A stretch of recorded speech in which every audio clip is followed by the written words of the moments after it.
Hello, hello, hello, and welcome back to the We Don't Want a Podcast. This is the show where two certified dipshits make uncertified takes about your favorite series. We are your hosts. I am Zach, and joining me as always is my co-host. He's definitely not a god. It is Scotty fucking Westside. I knew. I was like, Zach's like, oh, I got an intro. I was like, yeah, he's going to make fun of my pecker, ain't he? I'm happy that you left it at that, though. How are you doing, pal? It's good to see you. Good to see you. I'm good, man. How are you? Phenomenal. I have... Wow. That's only slight sarcasm. I'm very tired and have had a bit of an upset stomach today.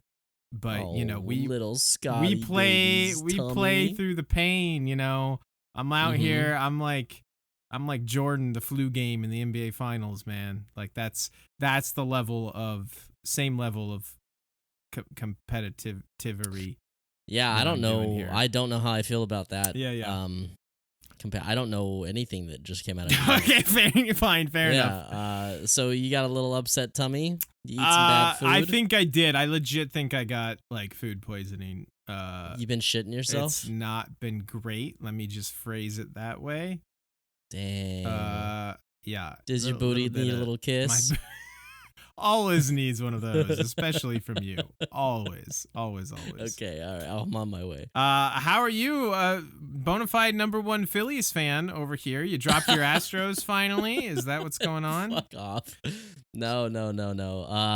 I can't remember. I'm sure I would have mentioned it, but we have definitely talked about it on the podcast last year. We did. Okay, but I don't think I mentioned that like the season was starting like this week. You did to me multiple times, yes. But not on the podcast. I don't know, maybe. Okay, that's what my question was. Let us know down in the comments below. He went to the Sandlot thing with the rad pitcher that smokes cigarettes and cowboy boots on the mound. Yeah. For you longtime fans, I went to the Sandlot baseball field out here in Austin. Had a good time. And the local team is called the Texas Playboys, and this is their deal. Texas Playboys is pretty good. So I figured I'd buy a hat, support the cause. Actually, I think I hate that. Texas Playboys, that's... The more I think about it, the more cringe I think it is. Well, that was an extremely fast way. I did. What the fuck? I did a real quick 180 on that one for sure. I was like, wait a minute, Texas? Yeah, no, actually, that's. Yeah. Listen, I'm sure they're cool, but correct me if I'm wrong. You said the our favorite dude, the hottest guy that fucking exists. Well, yeah, chain smoking cowboy boots pitcher was not in attendance, right? He doesn't play for the Austin team. He plays out of on a team out of Marfa, Texas. Lame. Yeah. Lame. I mean, they're a cool team. They're called the Los Yonki Gallos. What does that mean? I don't know. It's like some fucking like rooster thing. I don't know. Oh, sick. They're the cocks of the walk, baby. That's what it probably translates to. Yeah. That's awesome. I hope you had a good time. Oh, dude, it was great. I mean, we were out in the sun for a long time, which is actually an unintended pun. The name of the field is called the Long Time. I don't think that's a pun exactly, but I mean, the irony. There you go. I don't even think that's irony, actually. Yeah, no. Also, my sister on my dad's side, Serena, has moved out to Austin, and so we took her and her husband to the games, and it was great, man. Had a really good time. That is great time. Phenomenal time. Day drinking and baseball. Yeah. Don't otherwise, just been playing lots of Harry Potter. How have you not finished that game yet? Damn. It's because I'm a little whiny baby boy bitch. I don't want the magic to end, Scott. Yes. Yeah, I am taking my time with it. That's so funny. Yeah. Anyway, it's good though. Hey, work's been good. I have something I want to talk about, Zach. Okay, that's not allowed. Okay. We didn't discuss this prior to. Not allowed. Well, it's going to have to be, because what I want to talk about is this episode. I don't want to dick around like we did last time and stretch our episode into 2 hours. And I especially don't want to do it now because I want to talk a lot about this episode because, hot take, this episode's kind of a banger. Oh, yeah. Yeah. And it kind of snuck up on me, especially one particular thing.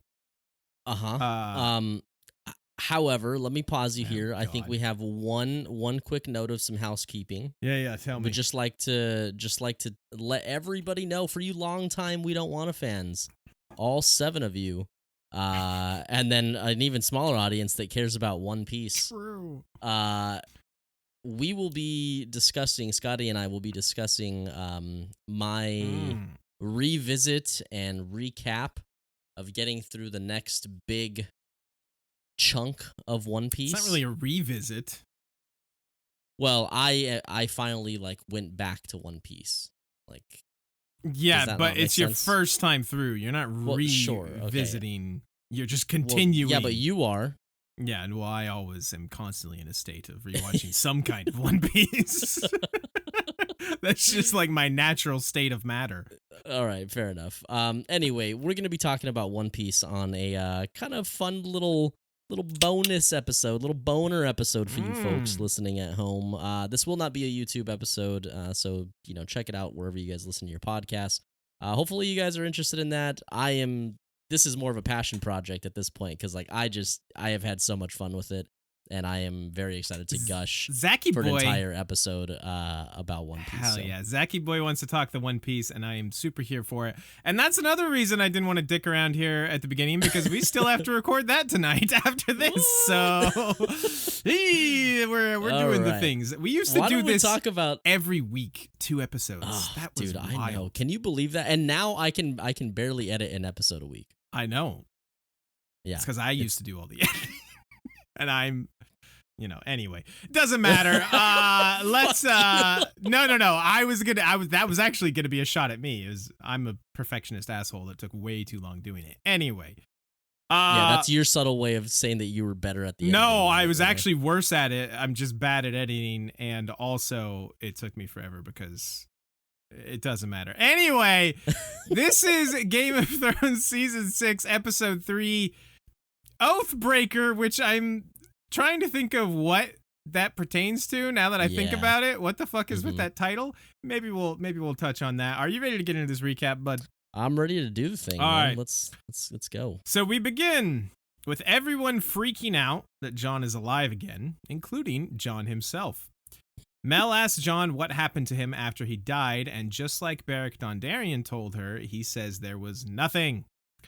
Mel now thinks that he must be the prince who was promised, but Jon feels like he failed and doesn't know why he's back. Davos gives him a great pep talk because of course he goddamn does. Davos rules. Yes. A lot of the men think resurrected Jon is some kind of god now, except Tormund and Edd, who are just happy to see him and crack jokes. Good jokes. Good jokes. Very solid jokes. And finally, 3 episodes into Season 6, we get to see our boy Sam. He tells Gilly that he's taking her and little Sam to his home at Horn Hill to stay with his family because women are not allowed at the Citadel. She protests at first, but then agrees if that's what's best. And this is what I was talking about. I was like, oh shit, this is the Tower of Joy episode? Yeah. Hell yeah. Well, it's the Tower of Joy. We can call it what we want. Cracklin Oatbran and the Three-Eyed Raven have a vision of a battle that took place at the end of King Robert's Rebellion. A young Ned Stark, Howland Reed, and 4 other companions who don't really matter fight Sir Arthur Dayne and another Kingsguard at a solitary tower in Dorne. Ned wonders where they were when the Mad King and Rhaegar were killed, but they only say Rhaegar wanted them here. Ned, however, only cares where his sister is. Despite the fight being 6-on-2, Sir Arthur Dayne is an untouchable monster, and the fight eventually becomes 1-on-1 between him and Ned. Ned gets disarmed and is about to die when a wounded Howland Reed stabs Dayne in the back. Ned hears a woman scream in the tower and starts to go up when Bran calls out to him, and he turns to look. That might be important. Bran tries to follow, but the three-eyed raven pulls him out of the vision. Bran says that his father... Pull out game strong. Three-eyed raven's pull out game very strong. Bran says that his father heard him when he called, but the three-eyed raven claims that he heard the wind, that the past cannot be changed. Bran says he doesn't want to end up a tree man like the three-eyed raven did, and he tells him that he will leave soon, but he first must learn everything. Back in Essos, the Dothraki and Daenerys have arrived at Vaes Dothrak, and she is not happy about her new place in the temple with all the other old Khaleesi's. Turns out all the Khalasars are gathered here, and their leaders will decide Daenerys' fate. In the Batcave, in Meereen, Varys threatens that son of the harpy chick. Oh, yeah. Why did you struggle with that so hard? I confused myself.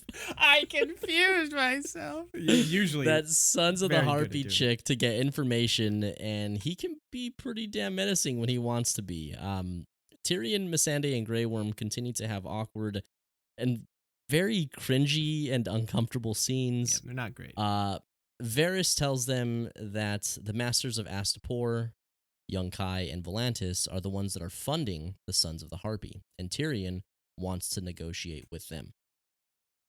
In King's Landing, Qyburn is now in charge of Varys' little birds, and Cersei wants info for revenge on anyone that has mocked her. She plans on having Zombie Mountain fight for her in trial by combat once the Faith puts forth their charges. Uncle Kevin, with an A, holds a new small council with Pycelle, Mace, and most importantly, Lady Olenna, who wastes absolutely zero time in roasting Cersei. My fucking goat. Dude, she's so great. Seriously. Jaime and Cersei want in at the cool kids table, but Uncle Kevin is like, "You can't sit with us. You can't. We're too cool for you. We're out of here." Tommy Boy found some balls. He had to dig in there. Hell yeah. They fucking dropped. Doink. I don't like either of the noises we just made. Doink? Well, yours was a... I didn't like that either. I can't even make that noise. Dude. What, do I want to hear this? Yes. Okay. Quick pause. What's the show where there's always money in the banana stand? Oh, Arrested Development. In Arrested Development, how they all have their own idea of the what chickens. Yeah. Dude, that's one of the funny. That's a hilarious show, but that bit in particular is so funny. Yeah. It's a really good bit. Chickens don't clap. Yeah. Same thing. Anyway, it's a great bit. Yes. Jesus, where was I? Tommy Boy found some balls. He takes a bunch of guards into the Sept and demands the High Sparrow let his mother see her daughter's resting place. The High Sparrow says no, and Tommy Boy immediately loses his balls again.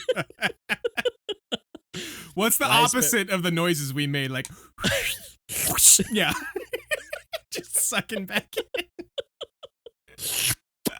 That was too good. That was way too good. Oh, man.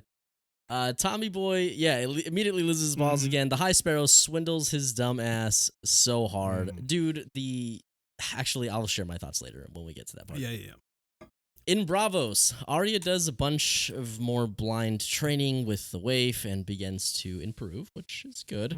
The waif is very pissed off about this, but Jaqen is pleased and gives her back her sight after another elementary test. So easy. So fucking easy, bro. At Winterfell, Lord Umber has come to get help from the Boltons to fight Jon Snow and his wildlings that he let through the wall. Umber knows that Ramsay murdered his father and doesn't care. He'll team up anyway. To seal the deal, he's brought Ramsay, Osha, Rickon, and the head of Rickon's dire wolf. Pop quiz, names. Shut. Sorry. Do you remember the name of Rickon's direwolf? Shaggy Dog. No, very good. Okay. Yeah, you know, I figured since you hate the direwolves so much, you wouldn't Shut remember. the fuck up. These are some names we haven't heard in a while. Osha and Rickon. Yeah. They still exist. Back at the wall, Jon sentences the traitors that stabbed him to death by hanging. Sir Alistair stays proud to the end, saying he'd do the same thing all over again. Tiny Mouth. This was for you, bud. Tiny Mouth Ollie dies with the rest of them. Jon then takes off his cloak, hands it to Edd, and walks away saying, "My watch is ended." Hell yeah. It's a banger, man. It's such a banger. This episode absolutely bangs. I love the ending. I'd say it's very solid throughout, but like a couple of really spectacular scenes, which of course we'll dive into. But yeah, this episode kind of snuck up on me. Like I said, like I think I mentioned either in episode 1 of season 6 or maybe last episode, like this is where my memory of the show starts getting pretty hazy.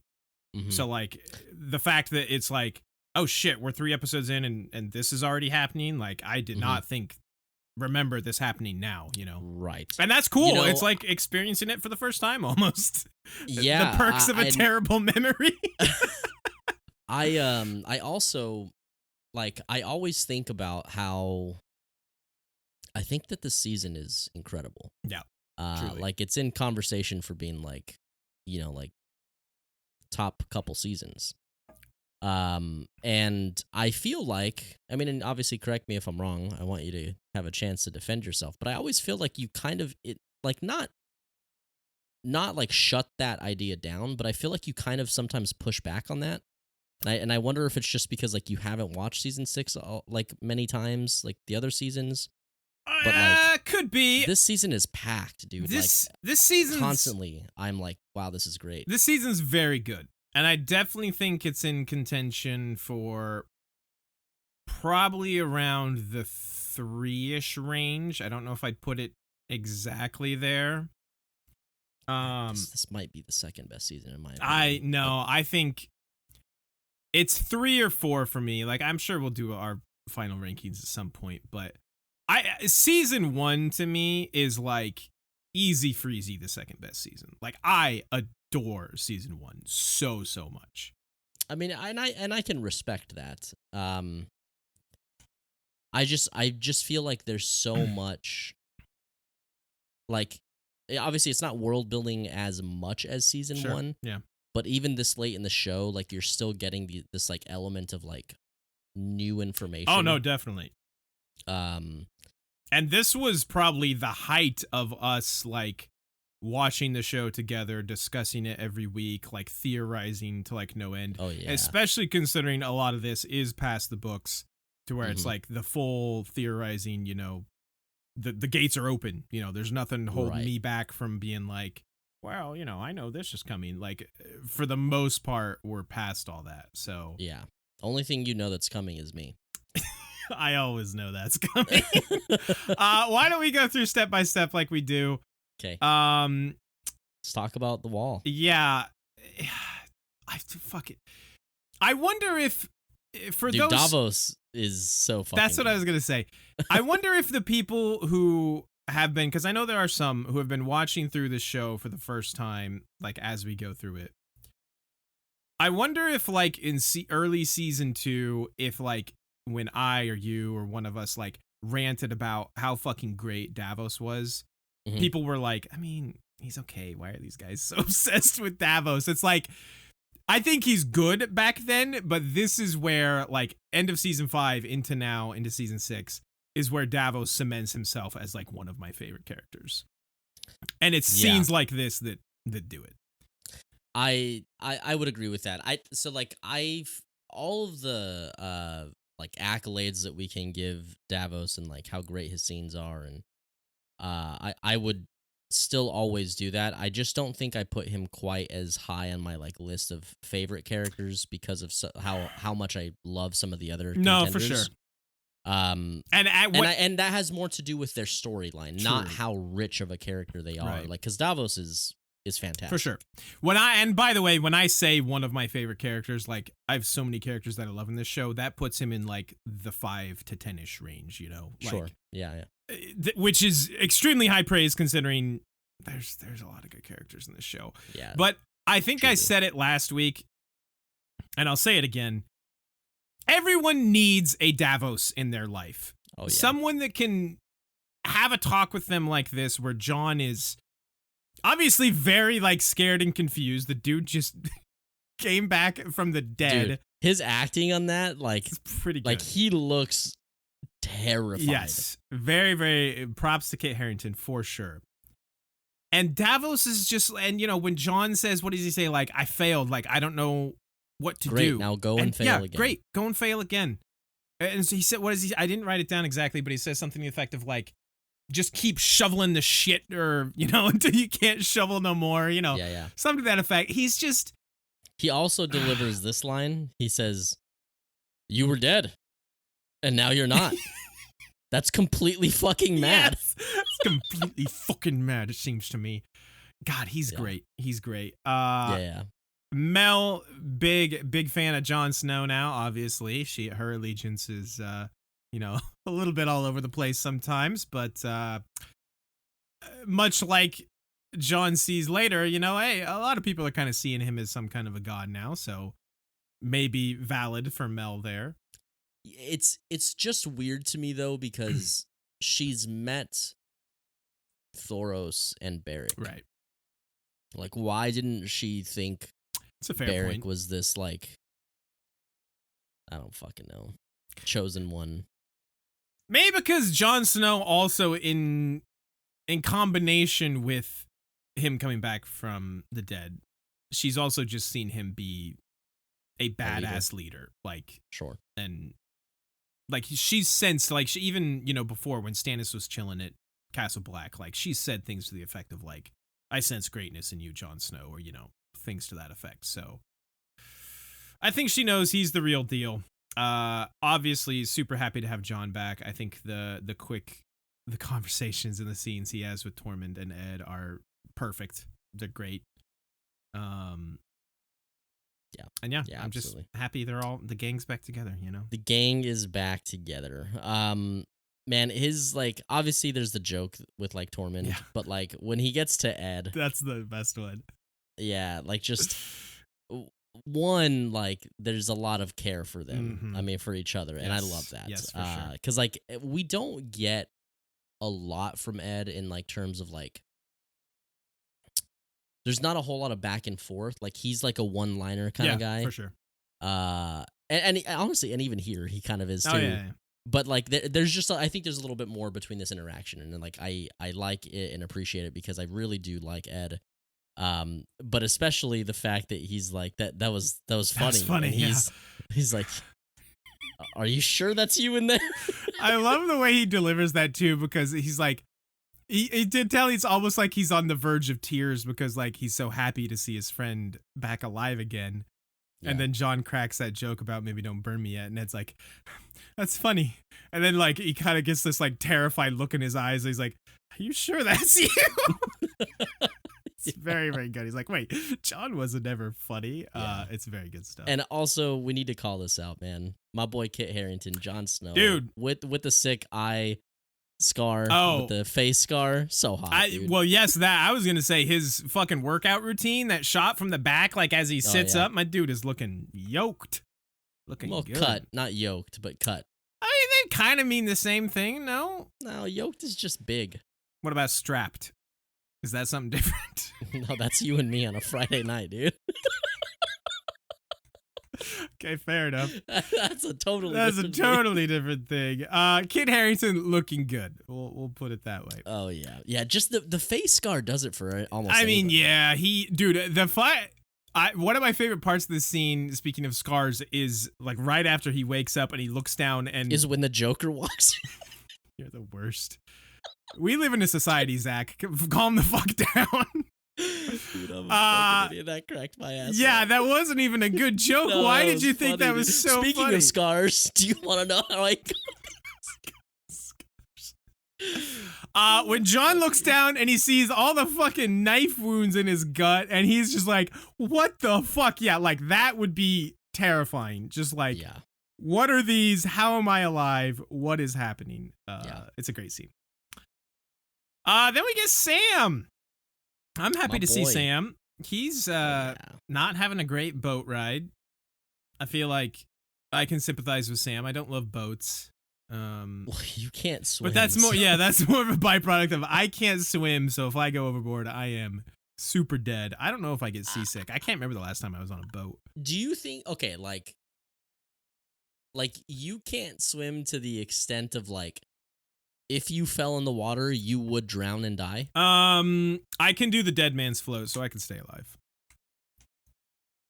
Do you know what the dead man's float is? Yes, I do. That's literally the only thing I can do. That is so funny to me. Dude, my body, like, there is no buoyancy in my body. I sink like a stone, man.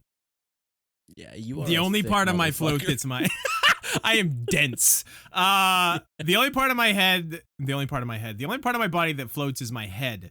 So at least like my head has to be partially submerged for me to have any buoyancy. And don't crack any fucking jokes about my head being full of air or something like that, you bitch. I mean, you just did it for me. Yeah, listen, I thought I'd cut it off with the pass, you know. Don't like boats. I feel for Sam. And Sam's trying to look out do the best for little Sam and Gilly. Good for him, you know? Yeah, it's a little like, I mean, I guess, like, to be fair, Sam doesn't know, like, he doesn't have any other options of what to do with Gilly. So, right. Like, I guess I get it. But he's going to take this wildling woman and child, who she is calling his father, to meet his dad, who said he would kill him. Yeah. My guy. I think in Sam's mind, him, and I think some of this thought process is explored in the books, but like the idea of him like knocking up a wildling girl, his father viewed as like, that's pretty cool. Like, oh, maybe you are a man after all. You know, if you can get this wildling girl pregnant and have a kid. Like, sure. Sam's father, his entire hatred of Sam stems from the fact that he thinks Sam is like worthless and a coward and not a man, basically. Like, Sam's father, as we're going to see, he is a man's man, and he wanted an heir that was, you know, gonna hunt and fight and fish and fuck. He's like Robin Scherbatsky's father. Yes, exactly. That is a deep, deep cut. Jesus. But yeah, and Sam wasn't that. So I think part of Sam's thought process is like, well, he'll be cool with this because that proves I'm a man. Also, whether or not Sam's dad believes it or not, he can tell him like, yeah, I killed I killed a White Walker. Like, I'm pretty cool. They call me Sam the Slayer. You know, yeah, but I don't mean to brag. His dad would definitely be like, okay, you're making this up. True. A White Walker. His dad lives in the South. In the Reach, right? Yeah, the Reach. Yeah. Okay. You have a point, but still, I think Sam doesn't have many options for Sure. Gilly, and like he says, his sister and his mother are lovely. Like, fuck his dad, but they're lovely, and they'll take good care of her. So yeah, sure. Anything else from this scene? No, you want to talk about this Tower of Joy Let's scene? fucking talk about the Tower of goddamn Joy. I need to just share with everybody when we were watching this in your place. It showed the tower, and you immediately knew. Yeah. You were like, oh! And me and Chaz and Amanda were all like, what? And you were just like, yeah. So here's the wild thing, and let me give a little context here. This happens. This scene, I didn't think we were ever going to get this scene because this takes place in the books in book 1, kind of, sort of. Not fully to this extent, not quite as like clear cut as this is. It's basically like a Ned dream / memory. But yeah, that's book 1 shit. I thought we were way past that. Yeah.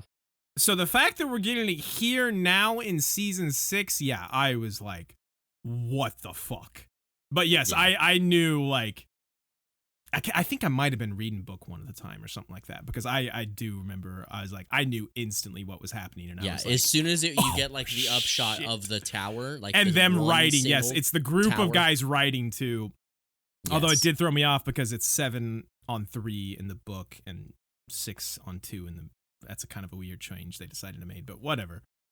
But yeah, I was hype, and it kind of lives up to it. It does live up to it. Yeah, this is a great scene, it's dude. So Are cool. you kidding me? It's so cool. Sick. My only like frustration is that we don't get to see more Arthur Dayne. Yes. And that's not a fault of the scene. It's just Arthur Dayne is a fucking baller. He dude. is. I kind of wish they had cooled it a little. This is a quibble, but it really stuck out to me on this watch. They could have cooled it just a little bit with his sword flourishes. Yeah, like my dude never stops twirling his swords, and I'm like, maybe just a little less. Like, do less. It's like that scene in Forgetting Sarah Marshall where he's surfing, learning how to surf from Paul Rudd. Yeah. He's like, nah, do less, too much, do less. That's what I'm trying to say to my boy Sir Arthur Dayne here. Just like, nah, do less, buddy. Dude, but he's still a badass. This is a super sidebar, cool. But We love your this. comment just reminded me. I saw an interview. You may know this already, but an interview of Jason Segel from Forgetting Sarah Marshall. His breakup scene at the beginning of that is based off of a real breakup like that he had in his life. I think I had heard that. Like, he was naked, he thought that she was coming over for sex, and it was like, no, we need to talk. That's so amazing. And it's what's even funnier is that he was like, this part didn't make it into the movie because it was too long, but in the middle of the breakup, he stopped her and was like, I need to put on clothes. And he goes to his bedroom to put on clothes, and he picks an outfit to get broken up in. Like he's like trying to decide what outfit to wear. So and he's strange. Like, dude, I was in my room for like 20 minutes trying to figure out what to wear. That is what? So absurd, dude. I would pick out my worst clothes because it's like these are bad luck clothes. This is my breakup outfit. He did the exact opposite. He's trying to wore her favorite outfit. Okay, I see. Okay, that's the Hail Mary strat. That's like she loves this outfit. Maybe she'll stay with me. That is a Hail Mary, and I love it. It's so fucking funny. That is funny. I'll have to send it to you. It's a really good interview. That's pretty good. Anyway, Tower of Joy. Tell me about your Tower of Joy experience. Yeah, so well, okay, so I had read book 1. To be honest with you, I didn't make the correlation. Sure. Until after the fact, and we were talking through it, and like I was like, oh, that's right. You know, like that's from that like dream thing, memory thing. But it's okay, so at this point you and I were deep in like conspiracy holes. Oh yeah. Like we were theory crafting all day. Oh yeah. And this was for any of you longtime Game of Thrones fans, this is way before like R+L=J was like confirmed and like all that fun stuff, and it was a lot of that theory hinged on what happened at the Tower of Joy. Correct. And so once once the episode finished or like the scene finished and like I realized what this was, I was like immediately, dude, the gears started turning, and I was like, oh my god, dude, like we're getting so like close to the answers, and it's almost this like thing that's like part of the beauty of it is the mystery, but I still gotta know. Like I need to know. Yeah, I don't know. I mean, other than that, like obviously Arthur Dayne is cool as shit. He's cool as I've shit. always thought that like Howland Reed is a really cool like idea of a character, and I'm sad that we don't get him. 100%. Yeah, and also like it is a little interesting. Maybe you can shed some clarity because this might just be me misremembering something. But like, why is it conveyed that Ned beat him? Well, I mean, just because like, you know, this is supposed to be a very honorable duel. You know, like Howland stabbing him in the back. Like Bran, you see Bran's reaction here, where he's stabbed in the back. Like that's like, you know, it may seem like ridiculous and silly to us, but like that's. Because it's obviously life and death, but like that was like extremely dishonorable to do, and you know, and the honorable Lord Eddard Stark would never have, you know, won a duel, in such a manner, dishonored himself in that way. So dumb, Ned. Yes, very much dumb.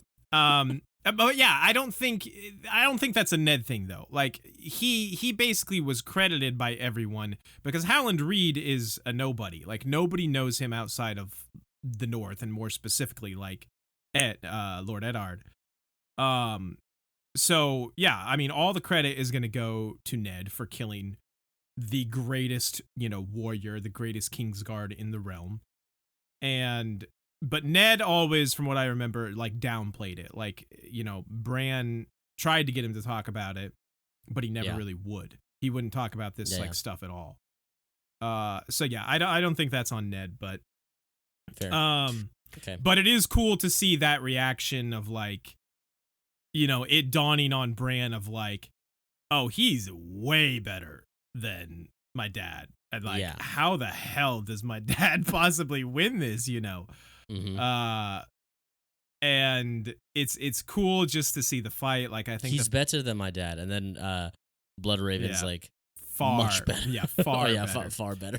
The fight is cool. The choreography is cool as hell. And yeah, while I do wish we got more Howland Reed in the show because I think he is an interesting character, I'm stoked to see this time period specifically. Like anything we get of like Robert's Rebellion era is.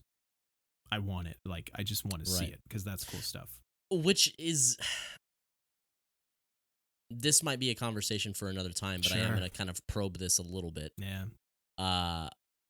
It's so interesting to me because, and I agree with you, by the way. When you shared this thought with me, I was like, you know what, that makes sense, and I agree with it. But during the time of like all these Game of Thrones spinoffs like being talked about, you always held your ground about not wanting a Robert's Rebellion spinoff. Yeah. I don't get me wrong, I would love to see it. I just don't know how you create any mystery or tension or excitement in it because we've already seen the climax basically. I mean, I suppose you could argue the climax is the battle at the Trident, you know, like where Robert fights Rhaegar. I mean, yes, but also like World War II movies are still good. Yeah, we know how that goes. Like you get attached to characters, you know. But like I mean, you get attached. Having seen this scene specifically, this was like the reveal. This is like the scene, and obviously what's still coming. That would like, fucking hell, that would like cap the show off. You know, like this is how you end the entire show of Robert's Rebellion, and we just saw it. So like, how do you? That's fair. That's fair. And I think the stronger case, because I mean I don't disagree with that, but I think the stronger case is that there's so much in this world to discover. For sure. That's I think that's also my big thing. World of Ice and Fire is massive, right? And I want more of it. So 100%. Whatever. Anyway, that's a different conversation. Yes, let's maybe as quickly as possible. Last thing. Hold on. Last thing. Bran shouting. That's what I was just about to say. Oh, okay. Yeah. We need to talk about the fact that Bran calls out to his father, and Ned turns around and looks for something, as if he heard Bran, who is seeing a vision of the past. Boy, did this kick up a lot of theories, both between us and like amongst the community, of course. And what's crazy is like, in a way, these were theories that kind of already existed. Sure, yeah. And it was, for so many people who were ride or die on these theories, this was like, this solidified it. And, Bloodraven tries to pass it off as like, oh, no, he heard the wind, bro. Like, what does he say? The ink is dry. The past has already been written. You cannot change it. I like that line, by the way. It's a pretty good line. But also, like, as he says it, I feel like there's an element of, he lying. Like, he is. Because especially the way when Ned turns and, like, Bran looks shocked as well, there is, like, a zoom in on the Three-Eyed Raven's face as well, and there's a look of recognition of like, oh shit, this is happening, like, oh boy. So there's way more here than he's letting on, I think, was our feeling at the time. For sure. But the possibilities that opens up are wild. Yeah, dude. Are wild. Just, you know what's really hard on like how to do this, like on the podcast, Scott, is like, for our listeners, although there are few of you that are watching Game of Thrones for the first time at this pace with us, I want to like give like, oh, hey, have you thought of this theory? Have you thought of this theory? But I also don't want, I know that it would be hard to remove myself from like my bias and what I know. It's tough when you already do know where it goes. Yeah. But dude, that was aside from the show being so great, that was what made the experience perfect. So fun. So perfect. Fun. Yeah. So yeah, I just wish there was some way to convey that. I guess if you are, watching Game of Thrones for the first time and you've never, read the books or anything like that, there are some really great videos. You just obviously have to be careful. There's some great videos that are out there from what's the guy that we Alt Shift X. Alt Shift X. Yeah. Great theory videos. Obviously go back to like that time when these episodes were coming out. There's a lot of theory crafting. I'm sure he has stuff. Playlists like episode recaps. Those would probably be good ones. Yeah.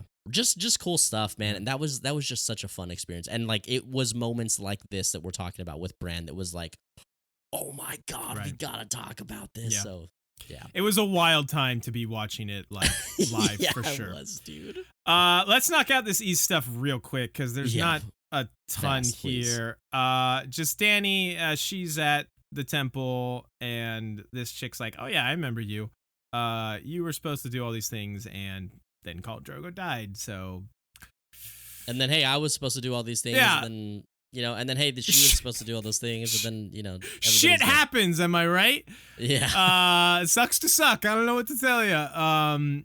So yeah, but now things are looking worse for Daenerys because Daenerys is like, what are you talking about? I'm supposed to live out my days here, right? And she's like, well, yeah, but you also left. So now they're going to get together and decide what to do with you. So that may not turn out well for her. To be continued there, I guess. I love this Varys scene because, like, Varys being like... Watch him cook, man. Yeah, oh boy, he is cooking. He is, like, just, like, calmly menacing in a way that's, like, reminiscent of Tywin, but, like, in a more, like, kind of like, oh, I wouldn't hurt a fly kind of way that only Varys can pull off. It is good. I like this scene a lot. Yes. Good to see him playing a game. Yes. It's been far too fucking long. Yeah, truly. Like season 2, I feel like, since we've seen shit like this from him. Yeah, well, he has a couple of conversations with. Oh, season 3 probably too. Yeah. But and then we get this Tyrion Melisandre Grey Worm scene. Do we have to talk about this? We do, because it's bad, and I need to call it out. So bad. Why are their scenes so bad? Dude, okay, so here's my theory, and I feel like you'll agree. I feel like at some point, like, the deliverance of Tyrion's lines are almost in a way meant to be, like, witty and comedic. I mean, they always have been. Yes. But I just feel like they were like, we need to make this funny. Or try and make this funny. They're trying because, like, way too hard for Tyrion to be funny. for that to be like his staple, which he is witty and he is funny, but the writing needs to be good. It's never felt forced. Exactly. Yeah. And boy, this is just it's like it's watching a train wreck. It's bad. It's fucking bad. And this is not the first terribly awkward scene we've gotten between these exact fucking three in this season. Mm-hmm. And my guess is it's probably not the last either. Right. Literally the only saving grace is that Melisandre is hot as shit. Truly. This trio is awful. I do appreciate a little bit, I will say, to give it a little bit of credit, because I don't want to be like overly negative. The Grey Worm Patrol bit is kind of funny. Just how he like just will not stop saying the word patrol. Like, that's kind of funny. Just like, when I go on patrol, getting back from patrol, what I find on patrol. And it's just like, okay. On patrol. Who I killed on patrol. Like, that's kind of funny. That's a pretty good bit. Yeah. Let's go to King's Landing. No, well, hold on. Look. Sorry. Storyline. Yeah. Actual storyline. Fuck me. So we have learned that the Sons of the Harpy, and it's funny because it's like it's stated in a way that's like this big reveal, and it's kind of like, oh, you guys couldn't have seen that coming. Like, you guys didn't fucking call that. Anyway, the Sons of the Harpy are being funded by the Masters in Astapor, Yunkai, and Volantis. Yeah. And not ideal. There are some mixed feelings on how to address this and handle this among the, for lack of a better word, council, the small council, right? Yeah. And Tyrion decides that he would like to negotiate with him. He wants to politic, right? He wants to. That's his thing. That's his thing. He's a talker.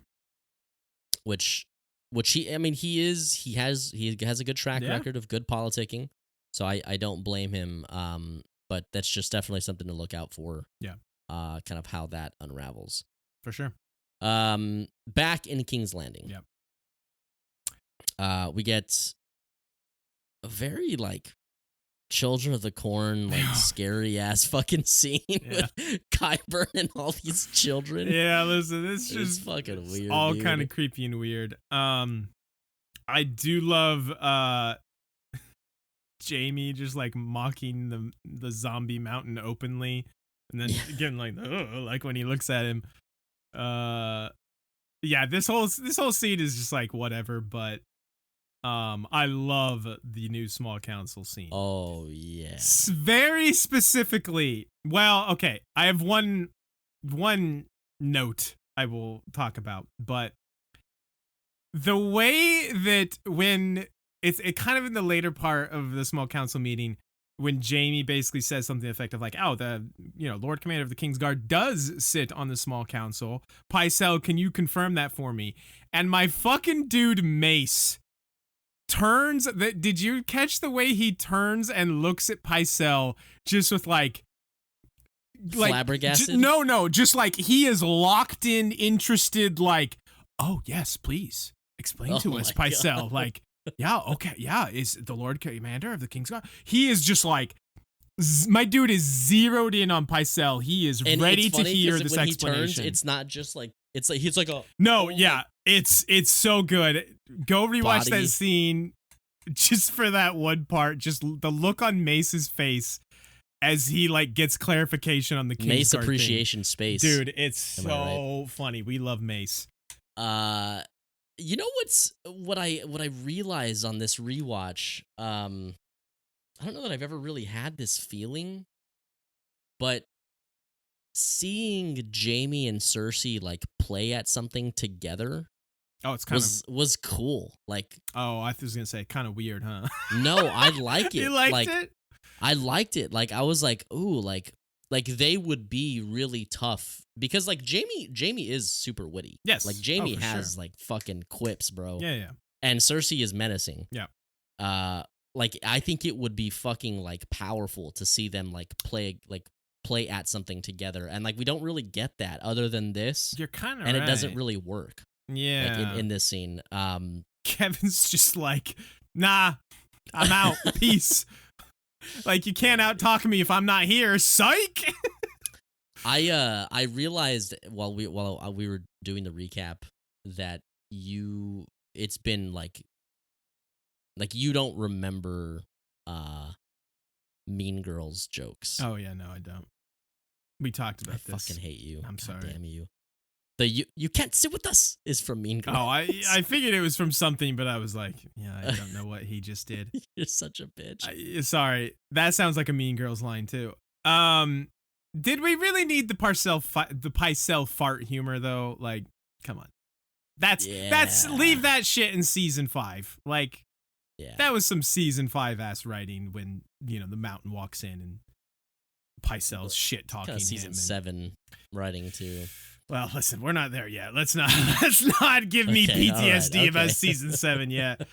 But yeah, Olenna, I love the mace part, but Olenna roasting Cersei's ass just immediately. is also phenomenal. What does she say? So like, you're not the queen, you're not married to the king. I know that can be confusing in your family sometimes. Dude, just savage.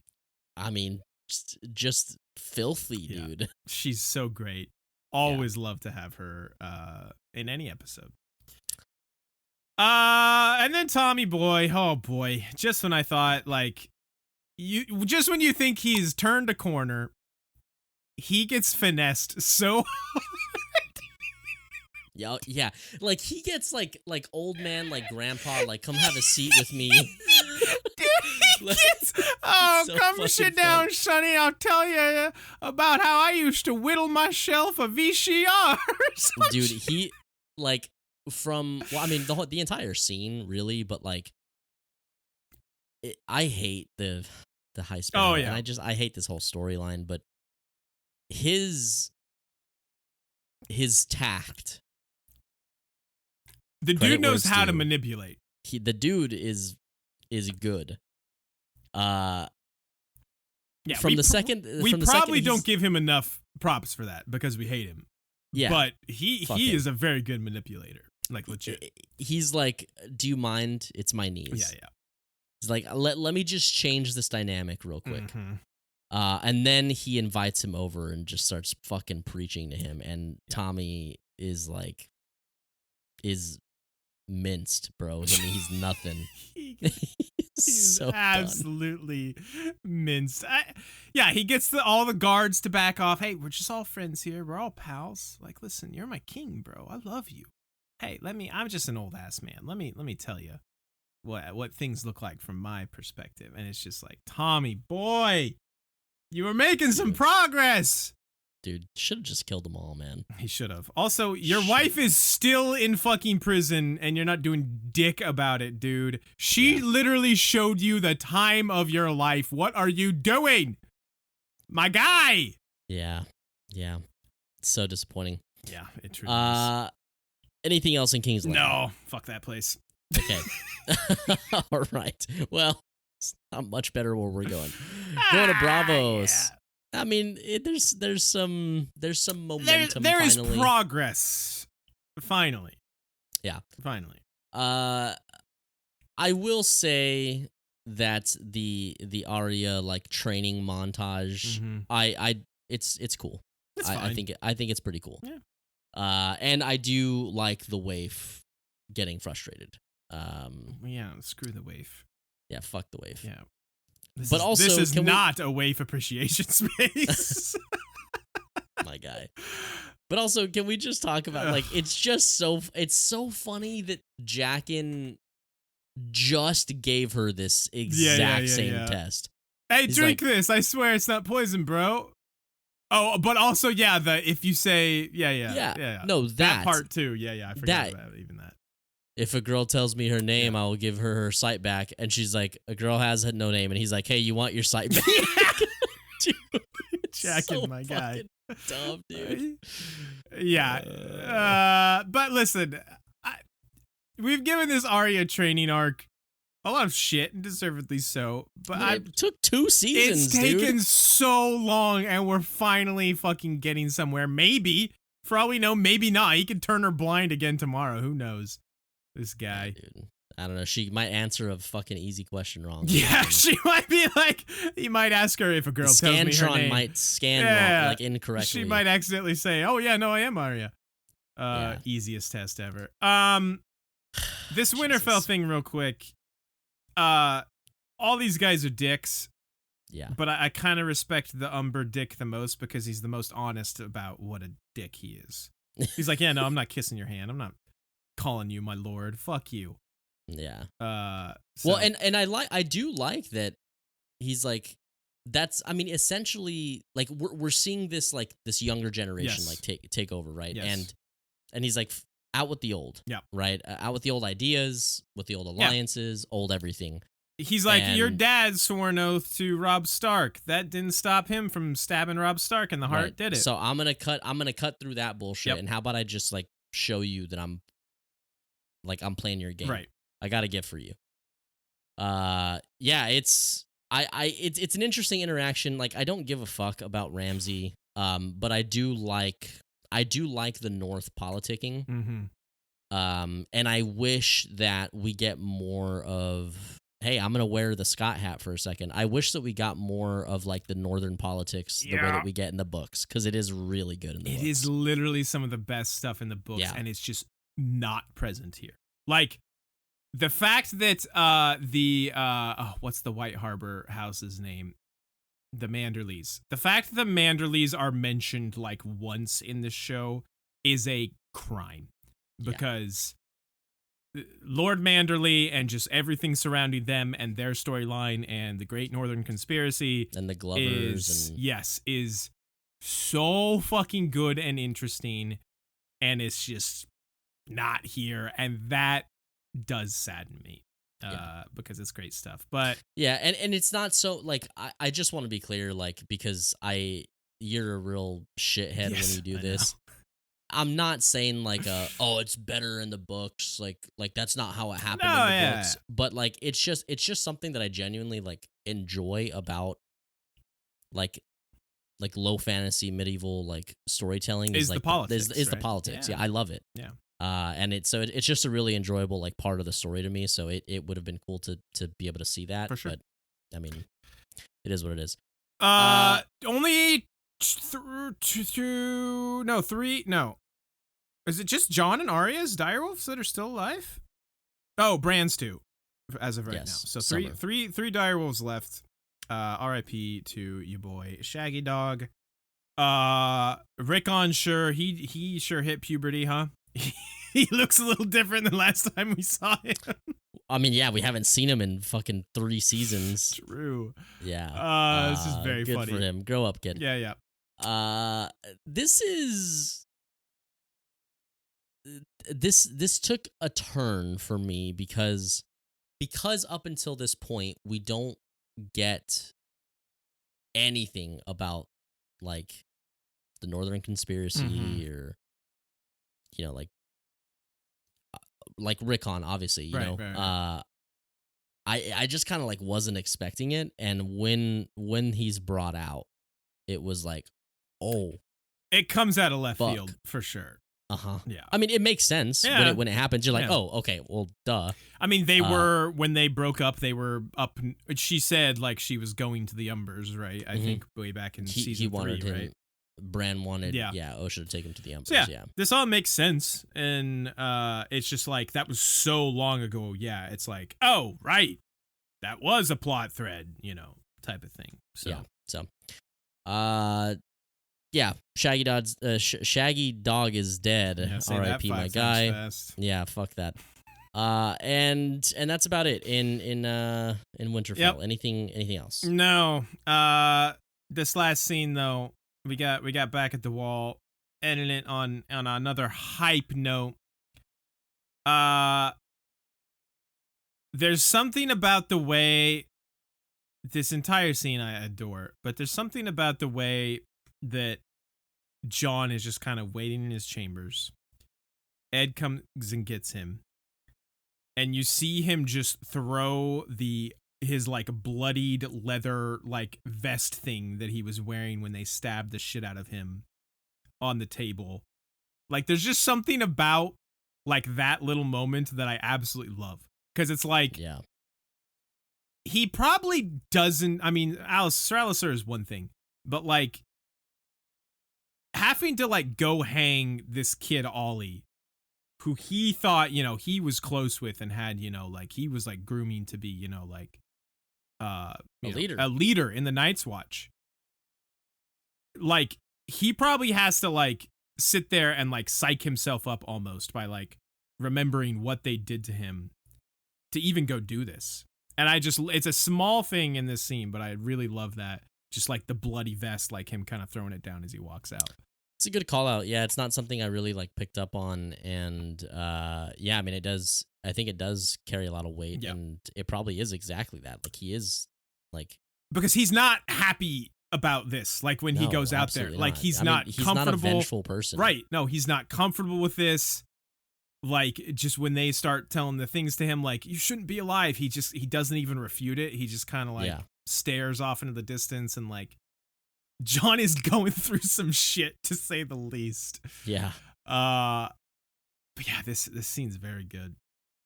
Yeah, and obviously, we all know that Alistair's a piece of work. But we've talked about this a million times, but he is one of these antagonistic characters that just work. Yeah. Like they're so good at being the bad guy. Yep. And I love it, and not in the way of like, oh, he's my like he's a character that I really like love, and care for, like, not in that manner, right? But I love how he goes out. It's so true to character. Yep. It just works. For his purpose in this story, he is perfect.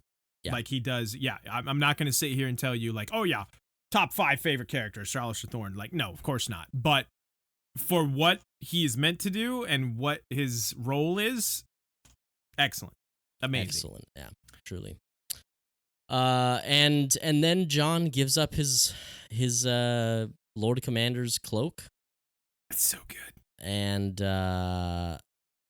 walks away and says, "My watch has ended." Oh, I love it. Which is good, and I think that this is going to be like actually articulated. But I mean, in theory, I guess, like, if you are new to this, I guess, world, like, in theory, he has already died for the Night's Watch. Yeah. Like, his duty has been fulfilled. Right. Obviously, this is not something that happens on the regular, people coming back from the dead. Right. But this is, I mean, we had theorized about this basically exact thing leading up to season 6. I think, like we talked about, before, we all knew Jon was coming back, or, as much as we could know. We were very confident in it. Sure. And I think we also, had talked about the possibility of, oh, it's right there in the Night's Watch vow. It shall not end until my death.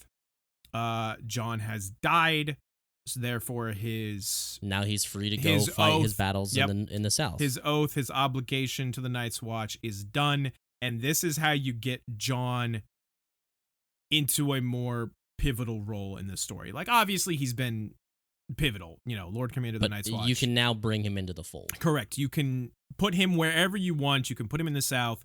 You can make him more important for the overall politics of the realm. And this is his out. Yeah. Is this what the title is referring to?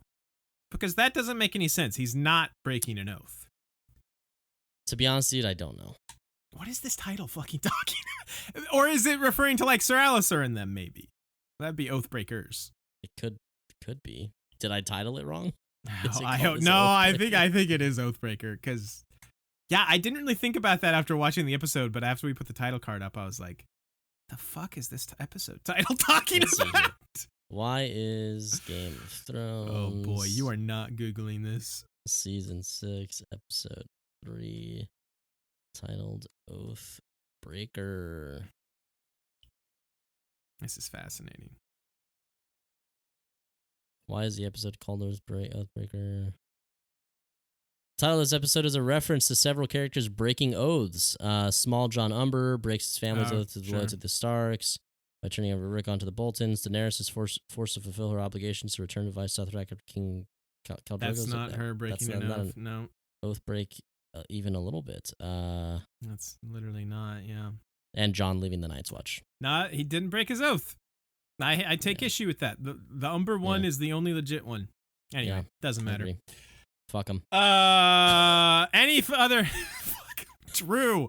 Any other final thoughts about this episode before we move into... Just overall, man, season 6 is doing it for me. I agree. I concur. It's been 3 solid episodes. Yes. And I think this is the best one so far. Would you agree? Yeah. But there's not a lot of seasons that start that way, dude. Solid episodes. Season 1, maybe. Season 1. Season 4 for sure. Yeah, well, I mean, season 4 has the best opening episode. Those are the best 2 seasons. Spoiler alert. What's season 4, episode 2? 2 sword. No, that's episode. I don't know. That's the no. First It's the Purple Wedding. Is episode 2? Oh, shit, yeah, right. Season 4 fucks, dude. Yeah. It does take a small lull for like 2 episodes. I think like episode like 4 and 5, or like 5 and 6. I don't know. Yeah, we'll take anyway. That later. Let's go into Who Be Thrown In. Here's that thing we do. That thing that we do. Where we last left off. Our new rule that will never ever be broken again. Jon Snow, you come back from life. Come back to life from the dead. That's a thing that I said. You get number 1 on the list. He was number 1. Davos for being a baller and great pep talks all around. Did we give Beric number 1 when he came? Probably not. Like we said, we always are 100% consistent with these. With these rules. Mop Man Prophecies, also known as Ramsay Bolton, was at 3. My dude Ed, I forgot we had put him on the list at 4. He brought the pain. He brought 1-1. 1-1 should have made the list. At 4 and 5 at Melisandre. Maybe undercrediting her because she did the reviving, but what are you gonna do? What do you solid list though? I mean, fuck Mop Man, but like seriously, it makes sense that he's there. So I'm gonna go ahead and say Davos is gonna stay. Yes, I think Jon's gonna stay. Jon's for me. Probably gonna stay. Mel can come down. Ed had a great scene with Jon, but I think he can. Although he did just become Lord Commander. Well, kind of. You have to be elected. Yeah, he's interim Lord Commander. Ramsay has a case too. Yeah, he's gonna be in the conversation. So Mel is really the only one I think we can easily say is coming off. Wow. I would like to say that I don't really think that Ed will make it for me unless you have like a very strong case. No, just the fact I think, him becoming interim Lord Commander is a big deal, but there might be bigger cases out there. I cannot find Melisandre. There we go. I'm going to leave him here for now just in case, but okay. I think I agree with you. What about Arya getting her sight I was back? thinking Arya. Yeah, let's get her on there. Oh, well, I still have her blind in this picture. What about Bran? What about my guy Crackling Oat Bran?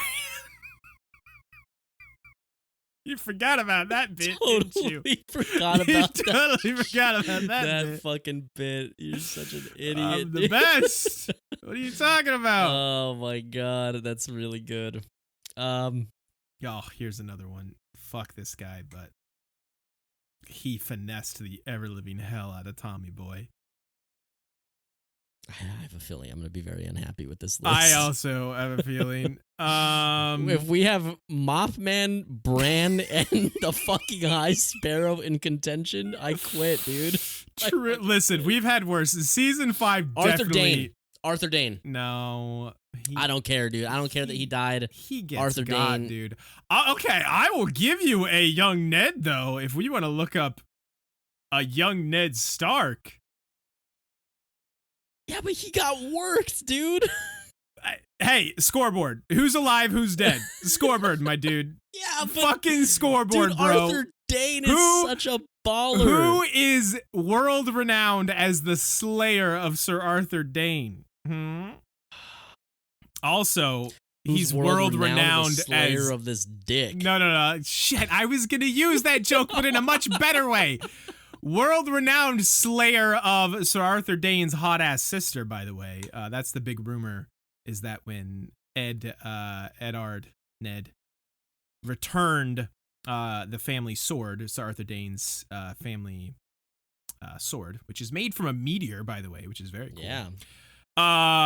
In Starfall. Yes, in Starfall, Sir Arthur Dayne had a very beautiful sister, and it is heavily rumored that she is Jon Snow's mother, and Ned did that dirty thing with her. Ned boinked that. Yeah. He slayed in many ways. So. What's the name of Dawn. The sword? Dawn. Okay. Yeah. Great stuff. Little trivia tidbit for you there. I don't know about that. Feels weird it having happened in a vision though, giving any of them throne in privileges. I mean, technically, if we were going to give it to any of them, it should be Howland Reed. Like that dude was clutch. I mean, yes, he was. That dude hit the buzzer beater. Like 100%. Yeah, no, he did. Yeah, let's maybe table that. I think that's a win for Cracklin' Oat Brand, possibly. Like just the whole us getting to see that. Yeah. Okay. All right. That's fair. I don't disagree with that. I can't think of any. Jaime and Cersei. No. Varys. Ooh, I hadn't thought about that. That might be something there. Yeah. I can see a Varys possibility. Man, I don't think else? Sam. right? I'm really like scratching my brain here. I think that's about everybody. No Sam, no Cersei, no Jaime. We got Cracklin' Oat Bran. No Daenerys for sure. I think that's about it. Lady Olenna has that one good line, but not much else. Okay. All right. I'm good with. Yeah, I'm good with our possibilities here. Let's lose Ed. I agree with you. Okay. Solid for him becoming, interim leader, but I think he can go. That leaves us with Jon, Davos, Ramsay, Varys. Dude, I kind of feel like our 1 through 3 should stay, man. I also kind of feel that way, although I fucking hate leaving Ramsay on there. I kind of got to give it up for the High Sparrow. See, I wasn't going to say that. Like, why now? He's been doing this because this entire time. But we've why kind now? of in this episode realized realized, boy, he kind of is a really good manipulator. Like, maybe it's on us that we haven't been giving him enough credit. I feel like the only person that can knock Ramsay down is probably Bran, in my opinion. Okay, I'm gonna say Arya does not make this list. I don't think she does enough. Arya over Varys, really? I think both of them end up going, to be honest. I think it's High Sparrow and Bran. You're probably right, yeah. Okay. I like both of their cases, but I don't think... Bran is almost like a pseudo win for us as the audience, in that just we get to see cool shit. Well, I mean, but also like we're getting a taste of what his power is, right? And especially where we're at in the show, like it's a big deal. It's a huge deal. See what it tastes like. A piece of that corn for later. I don't. You think Bran that high? Yeah, I do. Does Jon stay at 1? Does he do... I mean, he wakes up and is confused and scared. Hold on, who else? Don't you fucking say Davos. I mean, his speech is real good. No, as much as I love Davos, I'm thinking not Mop Man. I'm thinking Bran or High Sparrow should be high. Maybe not that high. Maybe Jon and Davos stay where they are. Yeah, that's what I'm saying. Okay. We move Ramsay down, and then I kind of think High Sparrow. I'm guessing you're leaning. Dealer's choice, man. You put whatever you want. It's fine. They're like close in my head. Choices. So yeah, if we want to go High Sparrow. I love that we're just letting Davos hang it too. Our fucking guy. John has the first seat because of Davos. True. Good point. And Mopman at 5. I'm okay with this. Okay. I can absolutely shake to that. Okay. That leaves us with Jon Snow and Davos holding firm at 1 and 2. High Sparrow. They're holding what firm? Don't you wish you knew? High Sparrow. Listen, the dude can manipulate with the best of them. He's kind of now gotten the king of the realm under his control almost. At 3, Cracklin' Oat Brand. We get to see super cool shit. The dude's got some crazy powers at 4. And Ramsay now has one of the last remaining Starks in captivity. I feel like we're not giving Ramsay enough credit there. Probably not. But fuck that guy. Fuck that guy for real. And that is who be thrown in once again. Jon, Davos, High Sparrow, Bran, and Ramsay. What do you rate this episode, Scotty? Oh, that's tough. I'm going to go... I liked it. 8.5 for me. I think it's a very good episode. That's kind of what I was thinking. Yeah, I think 8.5 is also where I'm at. Why do we always copy each other? I don't know, man. It's just what we do. It is what we What do. is that other thing that we do, Zach? There's something else we do? Don't ruin my perfect segues, you greasy fuck! I hate you. I hate you.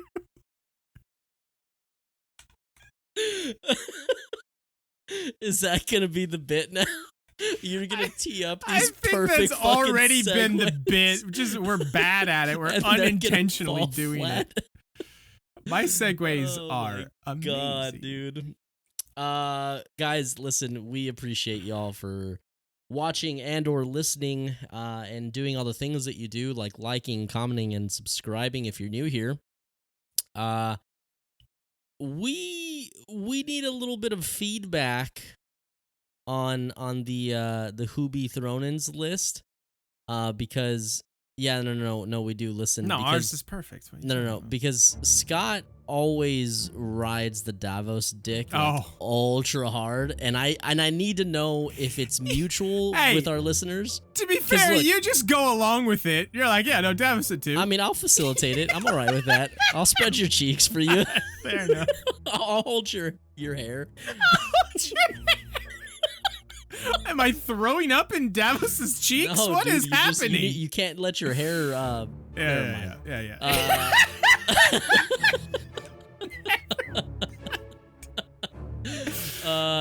I'm just curious if you guys are riding the DD. You the know Davos what? Dick. I am curious about that too because I will ride or die for Davos. So yeah, I am curious to see what other people's take on him is. Yeah, definitely. So go do that. We would appreciate it. And also, as I'm sure you all know, you can find us on Twitter and Instagram at We Don't Want a Pod. We would definitely appreciate you guys hanging out with us there. We are done. Goodbye. We got more shit to record. Get out of here. Get the fuck out of here. Get the hell out of my face. What are you still doing here? Why are you still watching?